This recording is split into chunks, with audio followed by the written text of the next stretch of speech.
Hello তো বন্ধুরা, দেখতে পাচ্ছেন আপনারা আরেকটা যেটা গাড়ি নতুন বানানো চলছিল, সেটায় 709 ডিফেন্সেল লাগবে।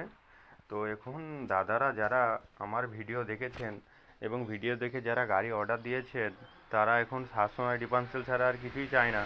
তার কারণ এর আগেও আমি ভিডিও দিয়েছি 407-এর গাড়ির ডিফেন্সেলে কত রকম প্রবলেম, ডাম ভাঙা, হাফ ভাঙা, ও মেলা প্রবলেম, মেলা খরচা, তেলের ব্রেক জাম, হেডা ভেডা বহুত কিছু। তো দেখতে পাচ্ছেন আপনারা এই 709 ডিফেন্সেল লাগানো মানে ডিফেন্সেলের দিক থেকে একদম নো টেনশন, একদম নো টেনশন। আর এখানে দেখতে পাচ্ছেন আমাদের গাড়ির বাস্কেট দুটো হয়। বাস্কেটের জন্য অনেকজনা গাড়ি পছন্দ করে আমাদের এখানে। এই যে সামনে দুটো বাস্কেট দেখতে পাচ্ছেন আপনারা, মোটামুটি 35-70 কিলো মাল চলে যাবে এই বাস্কেটে। তো দেখতে পাচ্ছেন আপনারা, হ্যাঁ। তো গাড়িটা পুরো রেডি হচ্ছে।